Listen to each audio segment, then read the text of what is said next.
Sometimes when I'm at school and the teacher is giving us a problem, and I'll be sitting there and I don't know, and maybe that kid who doesn't pay attention as much as I do gets the answer. Sometimes that makes me feel stupid. I used to sort of feel that way in class too, but you have to do one thing that I learned. I had to compare myself with my own self, because that's how you can measure if you're doing better or not. I have to do that with basketball. You do that with school.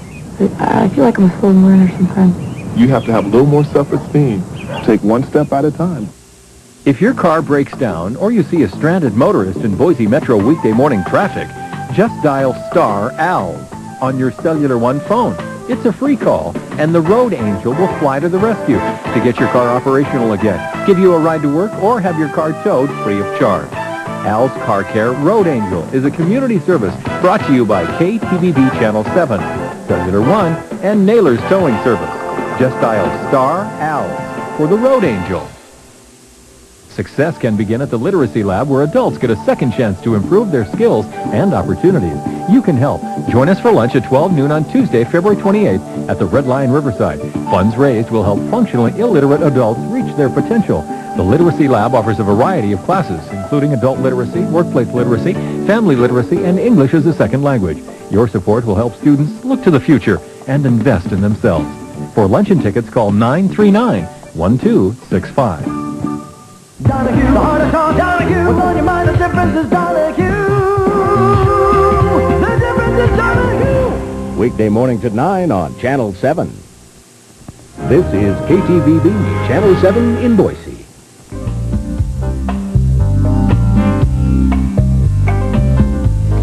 Still ahead in this hour of NBC Nightside, do you have high cholesterol? Well, it turns out the cholesterol test you took may not have been too accurate. And later, we'll have an NBC investigation into how O.J. Simpson is paying for his all-star team of lawyers. But first, the latest developments in that trial. Sergeant David Rossi will retake the stand today after weathering an intense cross-examination by Simpson's lawyers. At issue, the ice cream Nicole Brown Simpson bought the night of the murders. NBC's Jim Hanchett has the latest from Los Angeles. Wasn't the evidence staring you in the face that somebody had to go out the back? F. Lee Bailey, the defense lawyer who was famous when O.J. Simpson was just a football player. Most days a slouching spectator. Now, thunder in the courtroom as the defense rattled police on what they didn't do, didn't see in the hours after the murders. Sergeant David Rossi saw no bloody footprints on a portion of sidewalk. Having been at the scene, can you imagine that the perpetrator or perpetrators didn't get blood on their feet?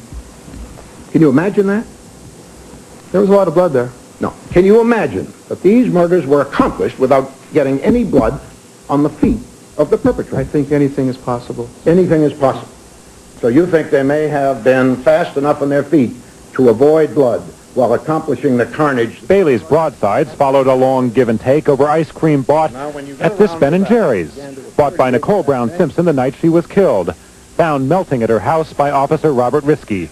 A possible clue to a time of death, but never examined. Did you ever lift that ice cream cup up? No, I didn't. Could you tell from the condition of that melting ice cream as you described it, what was the flavor of the ice cream? I have no idea. Can you tell whether it was 1 scoop or 2 scoops or whatever? I have no idea. Did you ever have occasion to lift the container up? No. Under questioning from Prosecutor Marcia Clark, Risky insisted he took care not to disturb evidence. No. You didn't try and taste the ice cream? No, I didn't. Would it have been proper for you to do that? No. Why not? Because again, it disrupt the integrity of the crime scene. I'm just make note of it and leave it alone. That quiet professionalism is what prosecutors hope the jury remembers on a day when they got an earful from a legendary lawyer. When the trial resumes Wednesday, so will the contest of words and wills between F. Lee Bailey and the police. In fact, all of this week's witnesses here are expected to be police officers. Jim Hanchett, NBC News, Los Angeles. The man accused of killing 6 people on a Long Island, New York commuter train opened his defense Tuesday. Cullen Ferguson is representing himself in the trial and is now claiming he is the victim of mistaken identity. That claim contradicts earlier statements in which Ferguson said he was sleeping on the train when someone else stole his gun and started shooting. The judge in the case told Ferguson he must decide by this morning whether he will call himself as a witness in that trial. And in Union, South Carolina this morning, Susan Smith will return to court. Smith is charged with drowning her 2 young sons last fall. Today, Smith is asking the judge that she be appointed a new defense attorney. In New York City, Ramzi Youssef is expected to appear in court. He's the alleged mastermind of the 1993 World Trade Center bombing. That terrorist strike and other recent threats have led to a warning for Wall Street. And as CNBC's Mabel Zhang reports, New York stock exchanges are listening. February 26, 1993, the most ambitious terrorist strike ever on U.S. soil.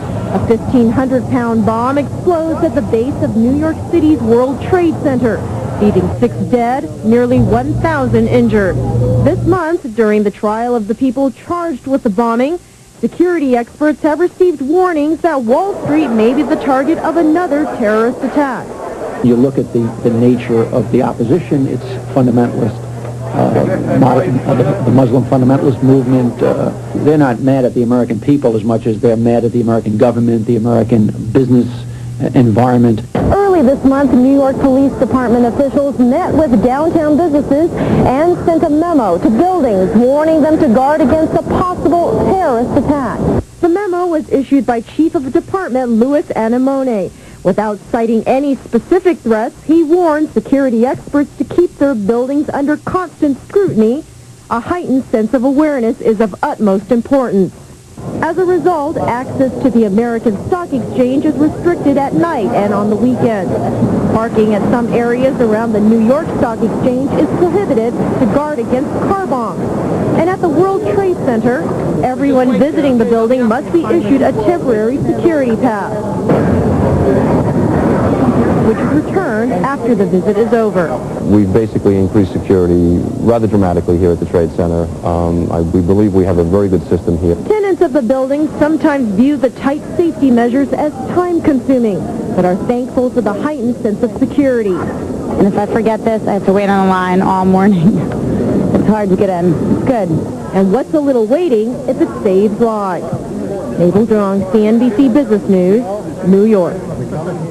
Coast Guard officials are investigating whether a recent wave of Cuban refugees that showed up on Florida shores is part of a smuggling operation.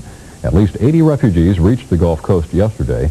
It is the largest one-day roundup since last fall's exodus of 35,000 Cubans.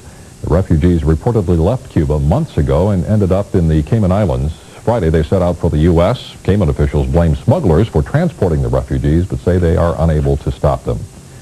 Residents of Japan's northernmost main island, Hokkaido, were awakened this morning by a series of tremors. 3 moderate quakes struck about 700 miles north of Tokyo. The strongest registered 5.8 on the Richter scale. There are no reports of damage or injury, and officials say there is no direct connection between today's tremors and January's quake near Kobe that killed more than 5,000 people.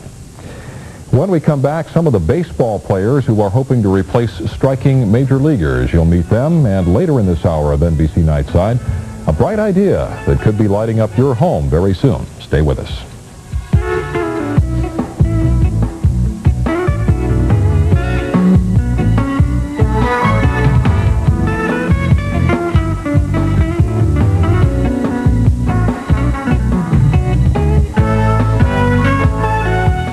Sleep deprivation. 70 million Americans have experienced it, but you don't have to. Try Maximum Strength Sleep and All Soft Gels with the sleep aid preferred by 7 out of 10 doctors.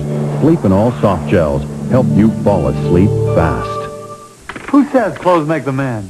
By looking at me, it's easy to see how hair can make the difference. If your hair is thinning, call Hair Club for Men and receive your free booklet about thinning hair. It covers transplants, weaving, minoxidil, and much more. You'll also find before and after photos of men like yourself who've benefited from Hair Club's advanced technology of adding hair in with your own hair without surgery. Now, whether working out, showering, or just blow drying your hair, it feels like your own. So call for your free booklet, and you'll see how hair can make you look and feel your best. This message is not about contact lenses. It's about hearing aids. A hearing aid that's as small around as a soft contact lens, and when worn, is just as invisible. Presenting the Invisa, the hidden hearing aid from Beltone. Tiny is just half the story. The Invisa hides comfortably inside the ear canal. No one can tell you're wearing them. Call this number to learn where